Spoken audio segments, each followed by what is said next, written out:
ब्रह्म सूत्र के द्वितीय अध्याय के द्वितीय पाद के चतुर्थ अधिकरण का विचार कल प्रारंभ हुआ था। तृतीय अधिकरण में वैशेषिकों के मत का निराकरण हुआ।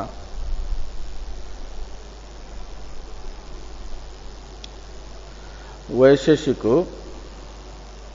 परिणाम भेद से देहादि का विनाश मानते हैं, इसलिए उन्हें अर्धवैनाशिक कहा जाता है।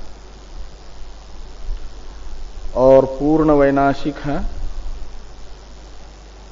आपके बौद्ध, तो वैनाशिकत्व रूप समानता को देखते हुए अर्धवैनाशिकों के मत का निराकरण होने पर वेद व्यास जी पूर्ण वैनाशिकों के मत का निराकरण कर रहे हैं। तो इसमें प्रथम जो पूर्ण वैनाशिक हैं उनमें भी कई प्रकार हैं, ये बताया गया। यद्यपि पूर्ण वैनाशिक को उपदेश करने वाले तो उपदेष्टा सुगत अकेले हैं, तो उनके अनेक प्रकार कैसे हो गए? तो कहा कि प्रतिपत्ति भेदात विनय भेदात हुआ। प्रतिपत्ति यानी समझ,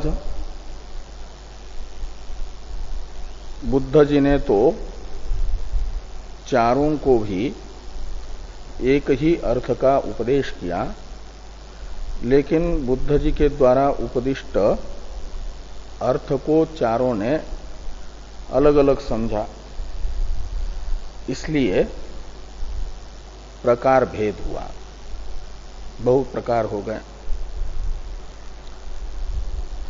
और चारों की बुद्धि प्रकार यानी अलग अलग क्यों समझे? कहते सबकी बुद्धि एक जैसी नहीं है। कोई मंद बुद्धि वाले हैं, कोई मध्यम बुद्धि वाले हैं, कोई तीव्र बुद्धि वाले हैं। उसके कारण ऐसा हुआ। तो मुख्य रूप से उनके यहां तीन वाद हैं: सर्वास्तित्ववाद, विज्ञान अस्तित्व मात्रवाद और शून्यवाद, सर्वशून्यवाद। इसको लेकर के उनके तीन भेद हैं। सर्वास्तित्ववादी के अमांतर दो भेद हैं। सर्वास्तित्ववादी में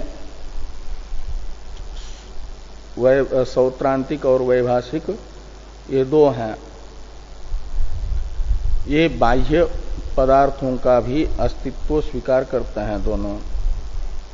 विज्ञान से अतिरिक्त विज्ञान का विषय भी है, और वह विज्ञान का विषय एक कहते हैं प्रत्यक्ष है, दूसरा कहते हैं अनुमेय है। बाह्य वस्तु का अस्तित्व प्रत्यक्ष प्रमाण सिद्ध या अनुमान प्रमाण सिद्ध, इसमें विवाद है सौगत और वैभाषिक में। इसको लेकर के अवान्तर उनके दो मत हैं। लेकिन बाह्य विज्ञान से अतिरिक्त उसके विषय को सत्ता दोनों भी दे रहे हैं, इसलिए दोनों भी सर्वास्तित्ववादी। और योगाचार हैं, वे कहते हैं विज्ञान का विषय है नहीं, कल्पित है। विज्ञान ही विज्ञान है, और विज्ञान से अलग जो विज्ञान का विषय भास रहा है वो भ्रांति है। इसलिए वे हैं विज्ञान मात्र अस्तित्ववादी योगाचार। और माध्यमिक हैं, वे कहते हैं न विज्ञान का विषय है न विज्ञान है, सर्वम शून्यम सर्वम शून्यम, शून्यवादी है। तो इस प्रकार ये जो तीन वाद हैं उनमें से सर्वास्तित्ववादी के प्रति इस अधिकरण में शुरू में कुछ सूत्रों से कहा जा रहा है कि सर्वास्तित्ववाद अनुपपन्न है। इसलिए भाष्कर भगवान ने कहा कि तत्र ये सर्वास्तित्ववादिनो बाह्यम आंतरंच वस्तु अभ्युपगच्छन्ति भूतम भौतिकम चित्तन चैतंच तान तावत प्रतिब्रूम।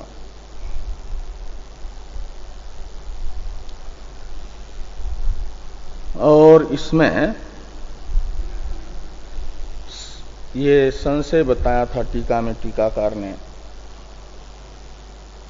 कि तत्र संधीयते, ये टीका में है ना, तत्र ये सर्वास्तित्वे इति, इस प्रतीक के बाद में ये हैं प्रतीक से एक पंक्ति नीचे, तत्र संधीयते, हाँ, कि इस विषय में संदेह किया जाता है। किस विषय में? सर्वास्तित्ववाद वादी का जो सिद्धांत है इसके विषय में संदेह किया जाता है। तो संशय का आकार बताया गया कि किम मानमूलो भ्रांति मूलो वा अयम सिद्धांत। अयम सिद्धांत यानी सौत्रांतिक और वैभाषिक का जो सर्वास्तित्ववाद रूप सिद्धांत है, यह प्रमाण मूलक है या भ्रांति मूलक है, इत्याकारक संशय है।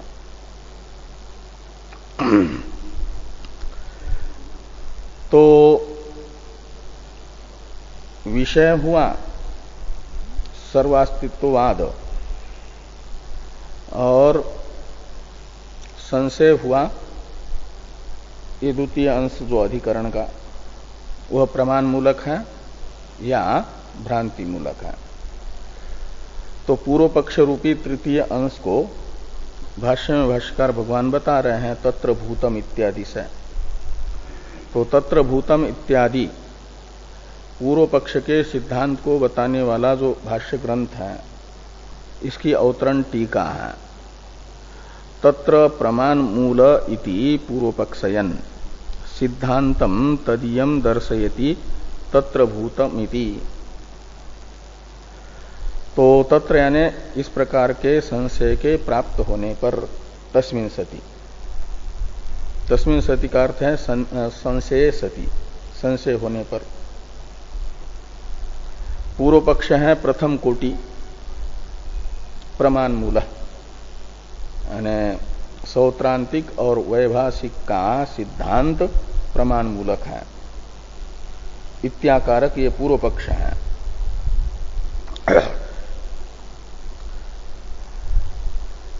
तो तदीयम सिद्धांतम दर्शयति, सर्वास्तित्ववादी का जो सिद्धांत है उसे भाष्यकार भगवान बताते हैं तत्र भूतम इत्यादि से।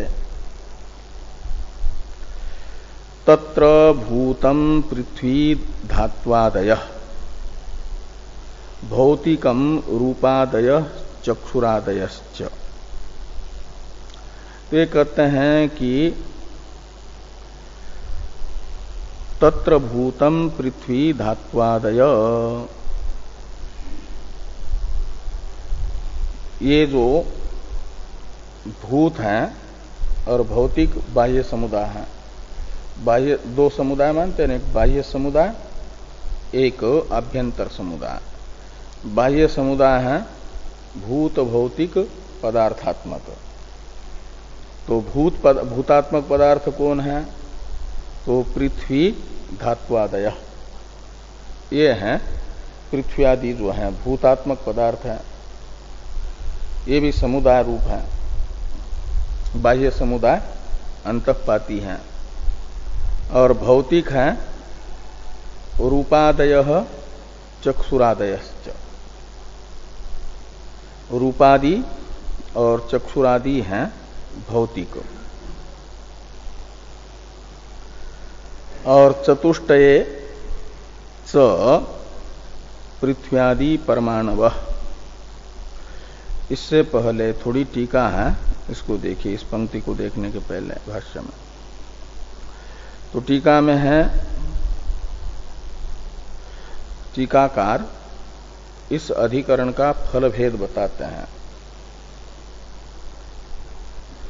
कि स्थिरः प्रपंचो ब्रह्म हेतुक इति वेदांत सिद्धांत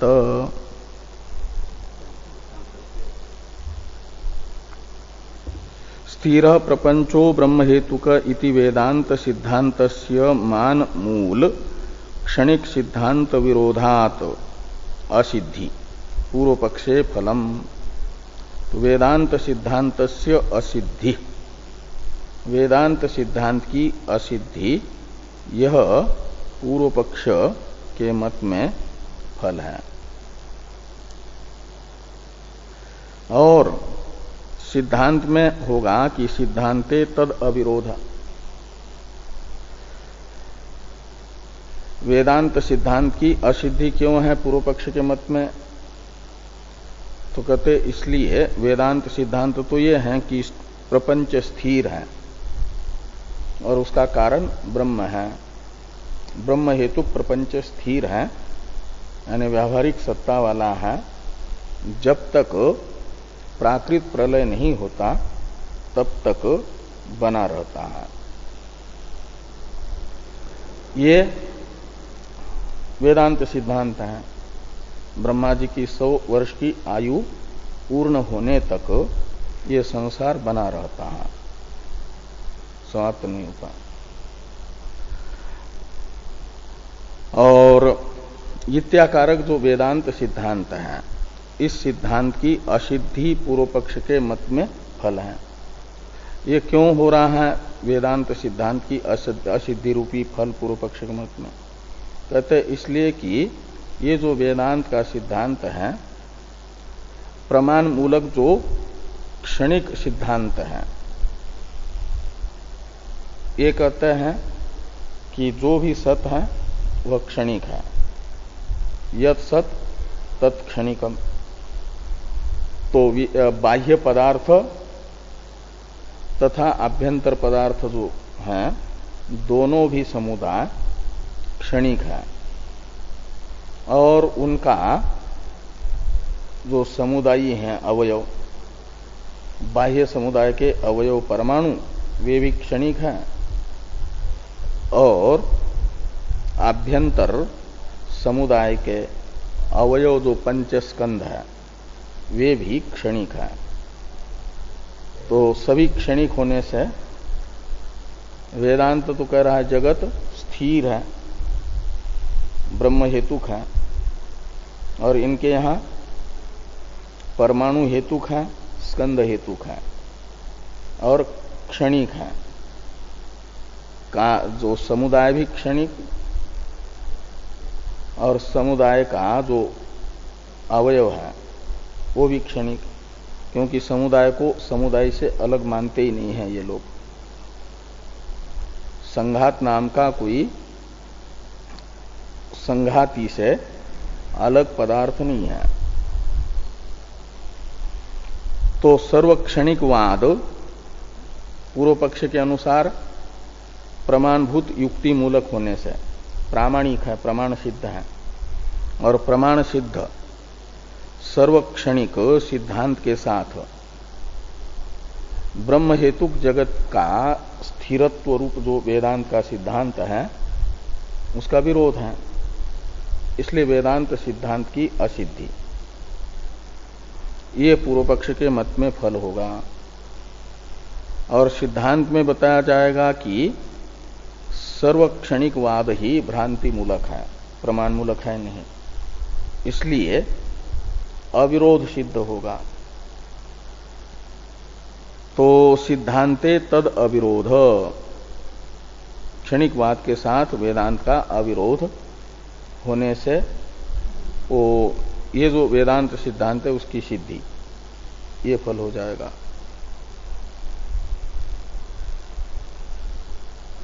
अब चतुष्टये च पृथ्व्यादि परमाणवः इत्यादि भाष्यवाक्य की अवतरण टीका है।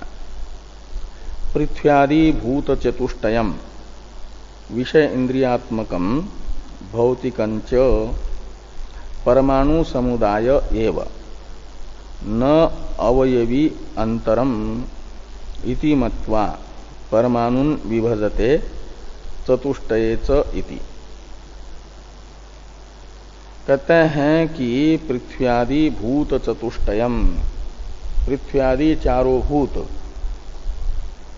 पृथ्वी जल तेज वायु, और भौतिक यानी इन चारों भूतों का कार्य वो है विषय और इंद्रियात्मक जगत। ये ही तो परमाणु समुदाय है। तो ये परमाणु समुदाय से अलग नहीं है, परमाणु समुदाय रूपी है। परमाणु समुदाय एव न अवयवी अंतरम, वैशेषिकों के मत में तो अवयव से अलग अवयवी की सत्ता थी, परमाणु रूपी अवयवों से अलग उनका कार्य अवयवी द्वेनुक है।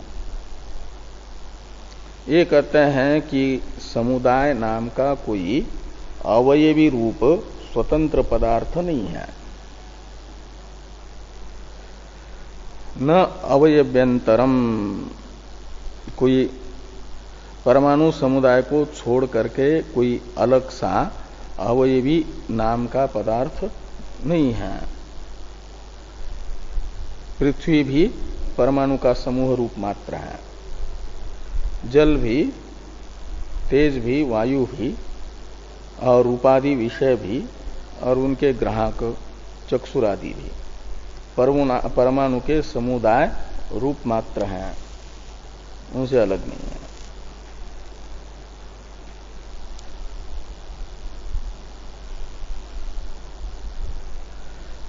ऐसा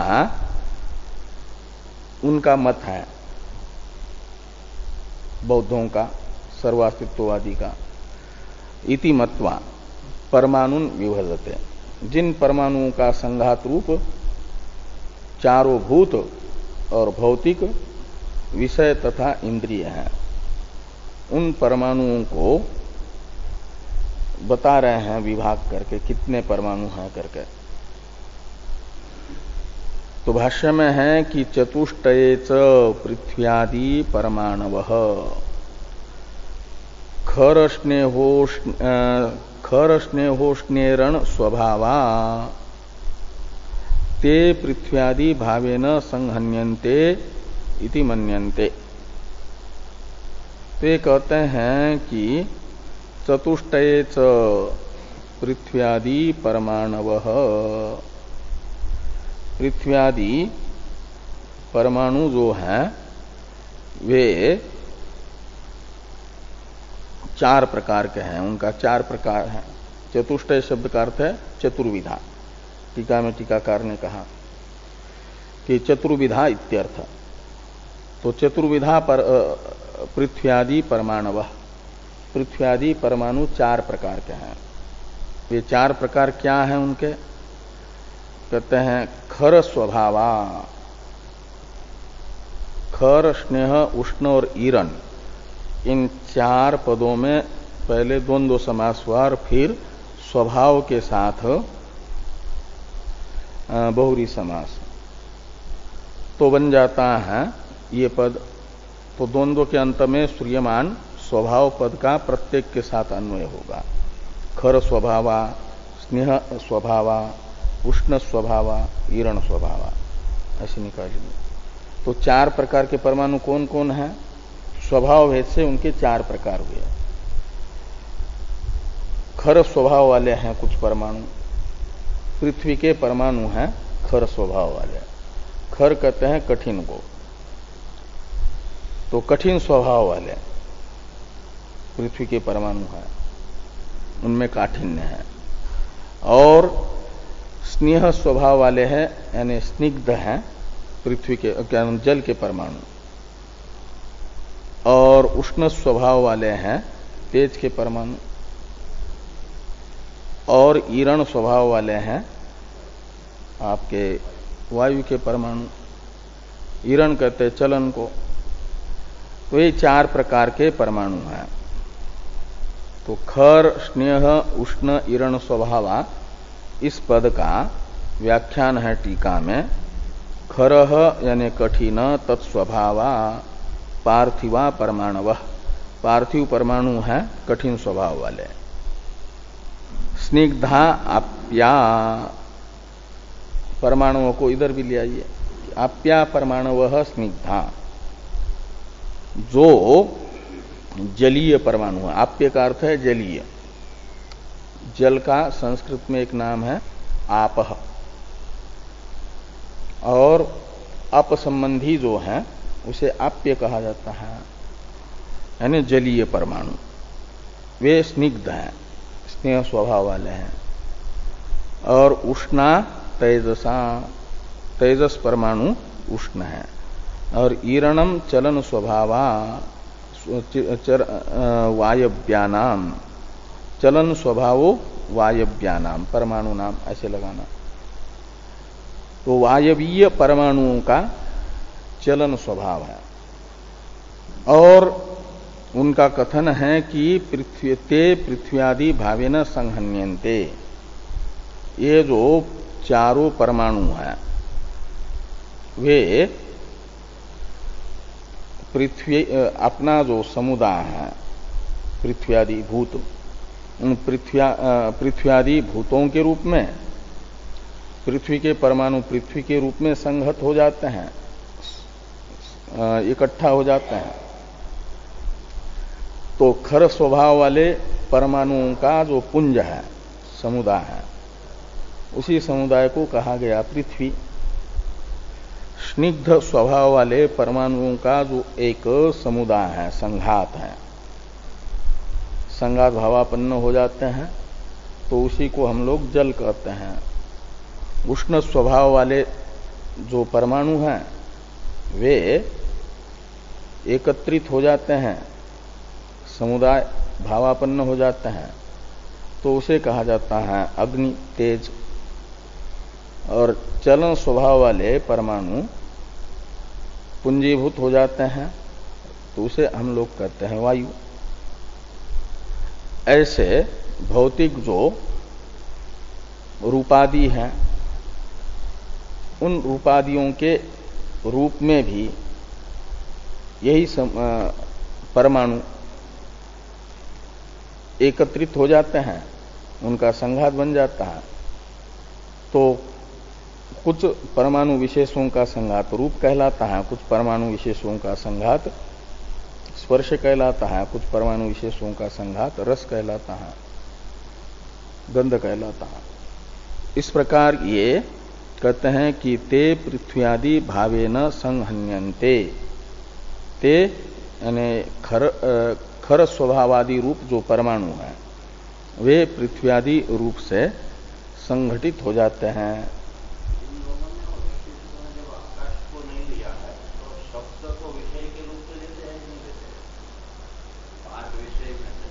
हाँ,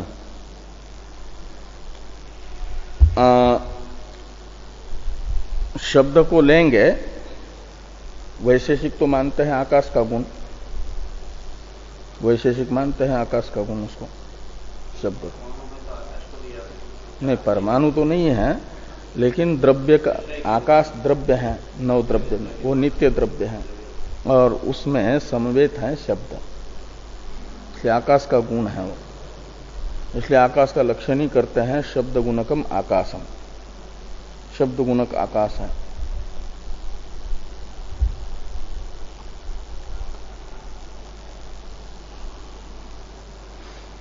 तो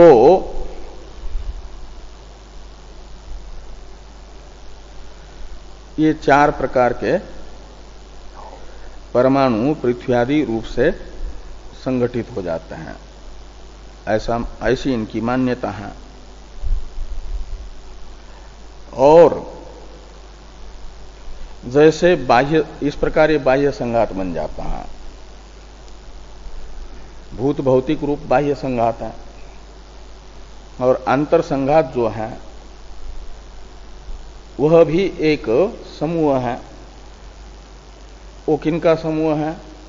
बाह्य संघात तो परमाणुओं का समूह है, और अंतर संघात चित्त चैतात्मक जो है वह स्कंधों का संघात है।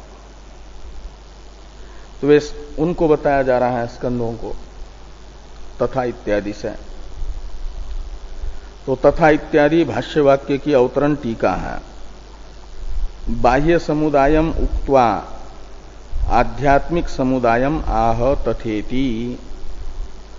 बाह्य समुदाय को बता करके अब भाष्यकार भगवान आध्यात्मिक समुदाय को बताते हैं। आध्यात्मिक समुदायम आह तथा इति। तो बाह्य समुदाय तथा उसके समुदायी को बता करके आध्यात्मिक समुदाय के समुदायी तथा समुदाय का वर्णन तथा इत्यादि से पूर्व पक्षी के मुख से भाष्यकार भगवान करा रहे हैं। तथा रूप विज्ञान वेदना संज्ञा संस्कार संज्ञका पंचस्कंधा, यानी जैसे 4 प्रकार के परमाणु हैं, ऐसे 5 प्रकार के स्कंध हैं। स्कंधा पंचस्कंध है।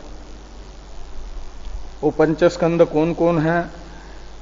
कहते रूप स्कंध एक, विज्ञान स्कंध दूसरा, वेदना स्कंध तीसरा, संज्ञा स्कंध चौथा, और संस्कार स्कंध 5वां। ये स्कंध के नाम है। और जैसे परमाणु संघीभूत हो गए तो पृथ्वी आदि व्यवहार होने लगा। तो परमाणुओं के संघ को ही, समुदाय को ही पृथ्वी जल आदि कहा जा रहा है।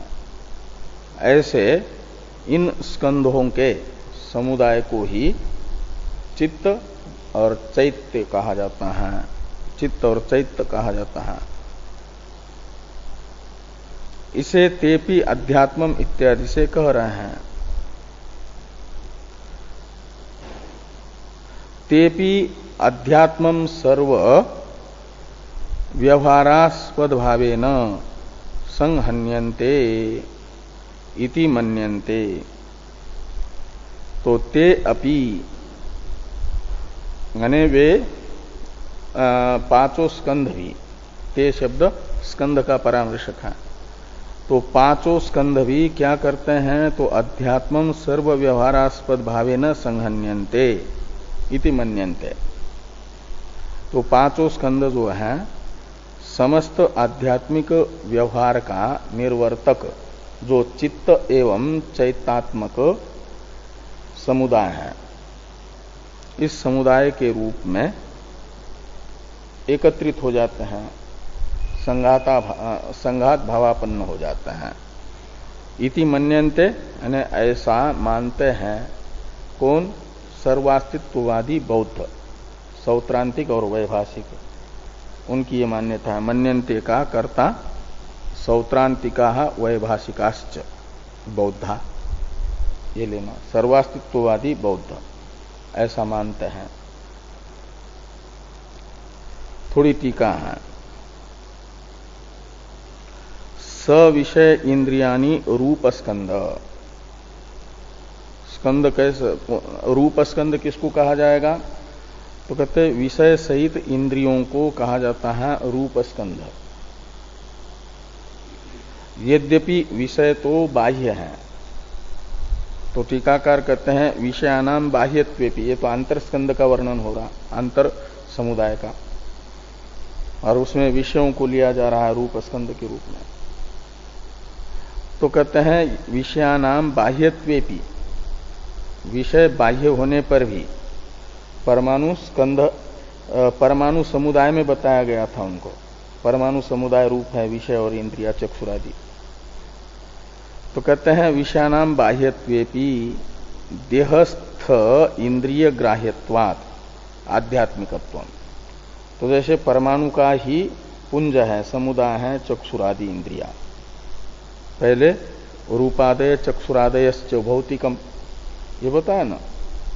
और ये भौतिक क्या है? विषय और रूपादि विषय और चक्षुरादि, ये परमाणु का समुदाय मात्र है। तो इंद्रिय परमाणु समुदाय रूप होने पर भी देहस्थ होने के कारण उन्हें अध्यात्म कोटि में लिया जा रहा है। जैसे ऐसे देहस्थ इंद्रियों से ही ग्राह्य है बाह्य रूपादि, इसलिए उनको भी आध्यात्मिक संघात का जो एक अंश है वो कौन? रूप स्कंध। 5 स्कंधों का समुदाय आध्यात्मिक स्कंध है ना, तो उसमें से एक जो है रूप स्कंध, ये है भौतिक पदार्थों का ही रूप। इसलिए कहा कि स विषय इंद्रियानि रूप स्कंध, स विषय इंद्रिय है रूप स्कंध, और वो बाह्य होने पर भी देहस्थ इंद्रियों से ग्राह्य होने के कारण उसे आध्यात्मिक कहा जा रहा है। और आगे कहते हैं कि विज्ञान स्कंध किसको कहेंगे? रूप स्कंध को बता दिया गया। तो विज्ञान 5 स्कंधों में से रूप स्कंध को बता करके द्वितीय जो विज्ञान स्कंध है उसे बता रहे हैं टीकाकार। अहम अहम इति आलय विज्ञान प्रवाहो विज्ञान स्कंध। ये जो मैं इत्याकारक एक चित्त वृत्ति का निरंतर प्रवाह चल रहा है, उसे कहा जाता है विज्ञान स्कंध। ये आलय विज्ञान, उनका 2 प्रकार का विज्ञान है, एक आलय विज्ञान, दूसरा प्रवृत्ति विज्ञान।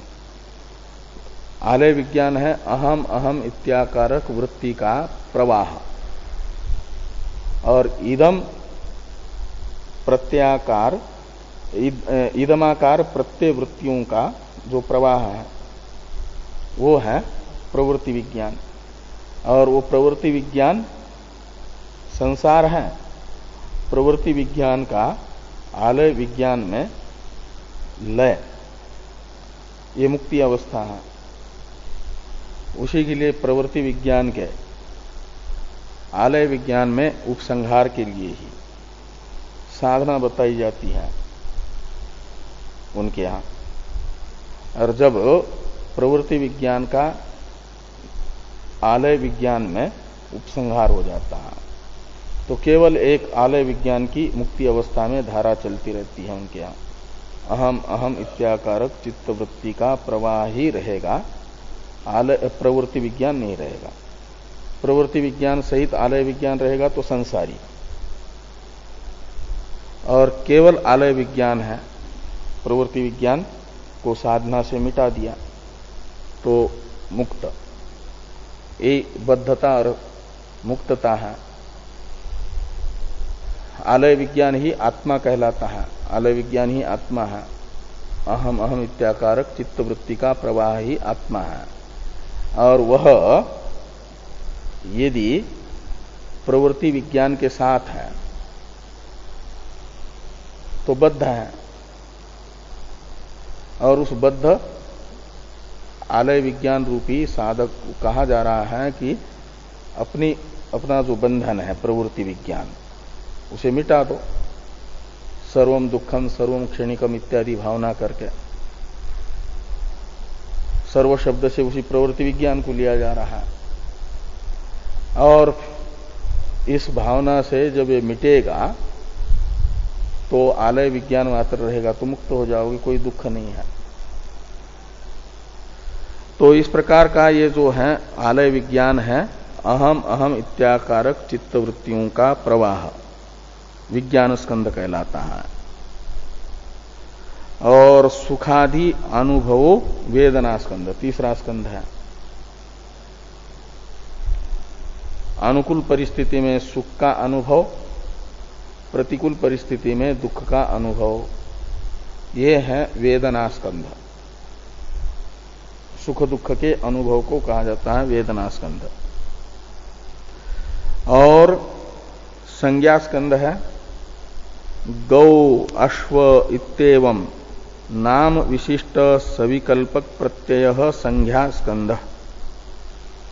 गौ अश्व ये जो नाम है, इन नामों से युक्त जो प्रत्यय है उसे संज्ञा स्कंध इस नाम से कहते हैं। और संस्कार स्कंध है जो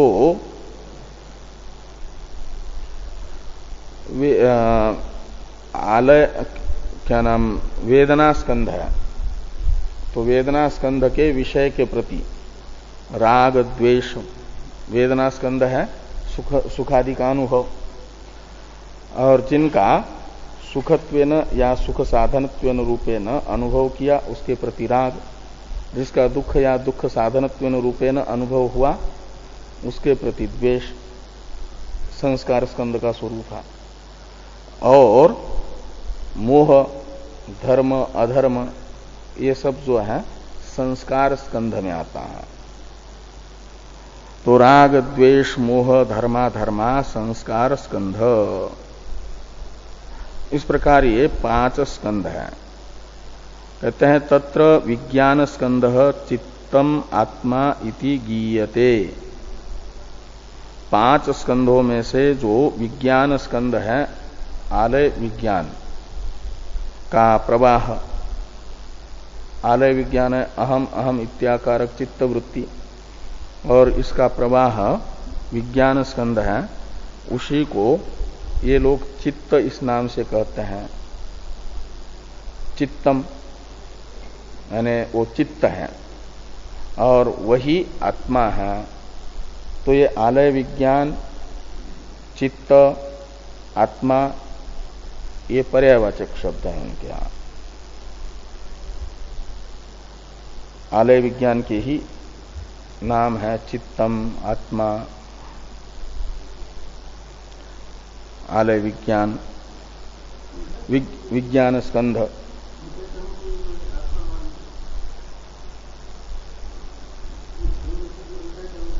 हाँ हाँ,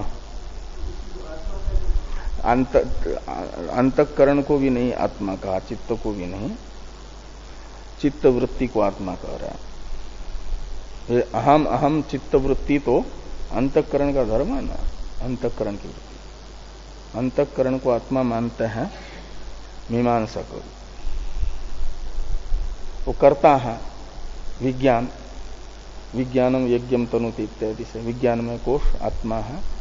ये तो आपके तार्किक यानी वैशेषिक, नैयायिक और मीमांसकों का कथन है। और इनके अनुसार ये जो अहम अहम, ये जो आलय विज्ञान का प्रवाह है ये विज्ञान स्कंध है, और विज्ञान स्कंध को ही आत्मा कह रहे हैं। का मतलब अहम इत्याकारक चित्त वृत्ति को, अंतःकरण वृत्ति को ये लोग आत्मा कह रहे हैं। उस वृत्ति के प्रवाह को, वृत्ति तो क्षणिक है, बनी चली जाती है, लेकिन उसका प्रवाह बना रहता है, और ये जो प्रवाह है वह आत्मा है। तो तत्र विज्ञान स्कंध चित्तम आत्मा इति च गीयते।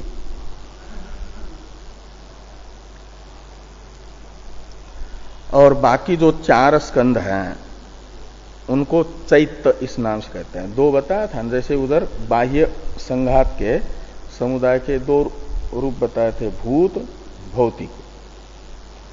ऐसे ये जो 5 स्कंध हैं उनमें से विज्ञान स्कंद तो है चित्त, आत्मा, और बाकी जो 4 स्कंद हैं, रूप स्कंद, वेदना स्कंद, संज्ञा स्कंद, संस्कार स्कंद, इनको कहा जाता है चैत्य। भौतिक उधर है, यहां चैत्य, चैत्य शब्द है पारिभाषिक उनका। जैसे विज्ञान स्कंद के लिए पारिभाषिक चित्त शब्द हुआ ना। तो अन्ये 4 स्कंधा चैत्ताः तेषाम संघात आध्यात्मिक। तो बाकी 4 स्कंधों को चैत्य इस नाम से कहते हैं। और तेषाम यानी ये जो चित्त नाम वाला विज्ञान स्कंध और चैत्य इस नाम से कहे जाने वाले बाकी 4 स्कंध, इनका संघात है आध्यात्मिक। आध्यात्मिक संघात कहलाता है। और ये है भाष्यस्थ सर्व व्यवहारास्पद भावेन संहन्यन्ते, ये जो वाक्य है, इस वाक्य का अर्थ कर रहे हैं कि सर्वलोक सकल लोक यात्रा निर्वाहक इत्यर्थ। सकल लोक यात्रा के निर्वाहक हैं ये। सकल लोक यात्रा निर्वाहक इत्यर्थ।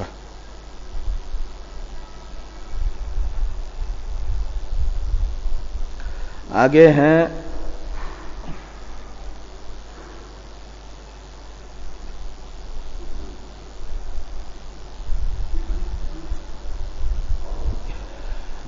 टीका में,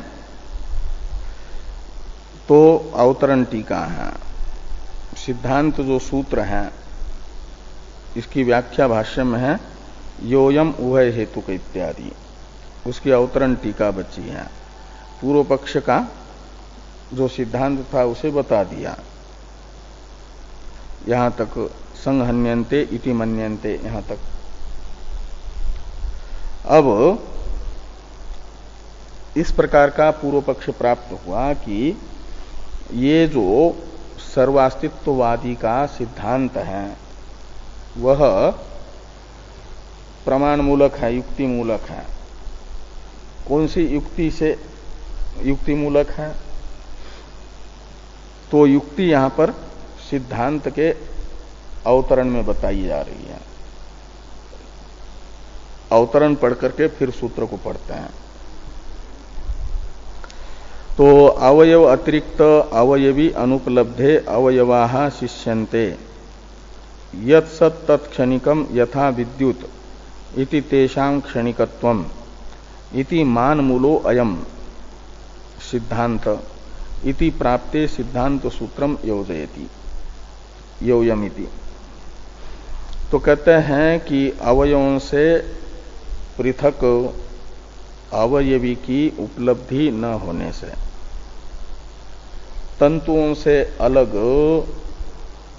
अवयवी नाम का, तंतु के अवयवी नाम वाला पट उपलब्ध नहीं होता यदि तंतुओं को हटा दें। इसलिए तंतु समुदाय ही पट है। तंतुओं को हटा देते हैं यदि एक एक करके, तो पट नाम की कोई वस्तु तंतुओं से अलग उपलब्ध नहीं होती। का अर्थ हुआ कि अवयवों से अलग किसी अवयवी की उपलब्धि न होने से, स्वतंत्र रूप से, क्या होगा कि माना जाएगा कि अवयव ही सत्य है, अवयवाः श्लिष्यन्ते। और ये नियम है कि यत् सत् तत्क्षणिकम, ये एक व्याप्ति है कि जो भी सत होगा, जिसमें सत्व है, अस्तित्व है, वह क्षणिक है, हमेशा रहने वाला नहीं है, वो जाएगा। कैसे? तो कहते यथा विद्युत, तो जैसे बिजली भासती है, भासमानता ही सत्ता है उनके यहां। यत् सत का मतलब यत् भासमानम, सत कहते हैं सत्ता वाले को, और सत्ता क्या है? भासमानता। तो जो भी भास रहा है वह क्षणिक है। जैसे विद्युत भासती है और हमेशा नहीं रहती, भासी और मिटी। तो यत् सत यानी यत् भासमानम तत् क्षणिकम, भासमानता ही सत्ता होने से सत का अर्थ है भासमानम, वस्तु यत् तत्क्षणिकम यथा विद्युत। इस प्रकार तेषाम क्षणिकत्वम, तेषाम यानी अवयवानाम, अवयवी कोई अवयवों से अलग उपलब्ध हो नहीं रहा है, इसलिए अवयवी तो है ही नहीं, अवयवी की खाली भ्रांति है। अवयवों से अलग अवयवी की तो भ्रांति है, अवयव ही है उपलब्ध हो रहा है। और वो जो अवयव है वे भी भासमान होने से, उपलब्ध होने से, उपलब्धि है भासमानता, तो सत्ता है। और यत सत तत्क्षणिकम के अनुसार क्षणिक होंगे। जो भास रहा है पदार्थ वो क्षणिक है। भास रहे हैं कौन? अवयव ही। तो इसलिए अवयव भी क्षणिक है। इसलिए कहते हैं इति यानी इस युक्ति से, यत सत तत्क्षणिकम यथा विद्युत, इस युक्ति से तेषाम क्षणिकत्वम, अवयवों में क्षणिकत्व की सिद्धि होती है। इति मान मूलो अयम सिद्धांत, ये जो युक्ति रूप प्रमाण है, इस युक्ति रूप प्रमाण से, प्रामाणिक युक्ति से सिद्ध ये सिद्धांत है। मान मूल है कर प्रमाण मूलक ये सिद्धांत होने से इसके साथ वेदांत समन्वय का विरोध है। ये जो स्थिर जगत ब्रह्म मूलक है, इस वेदांत सिद्धांत का प्रमाण मूलक इस सिद्धांत के साथ विरोध होने से वेदांत सिद्धांत की सिद्धि नहीं होगी। ये पूर्व पक्ष प्राप्त हुआ इस प्रकार का। मान मूलो अयम सिद्धांत इति प्राप्त्या ने इस प्रकार के पूर्व पक्ष के प्राप्त होने पर सिद्धांत सूत्र हैं, वेद व्यास जी बता रहे हैं कि पूर्व पक्ष का मत प्रामाणिक युक्ति मूलक नहीं है, भ्रांति मूलक है।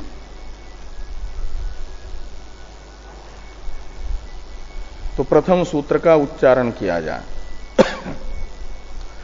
समुदाय उभय हेतु केपि तद प्राप्ति, समुदाय उभय हेतु केपि तद प्राप्ति,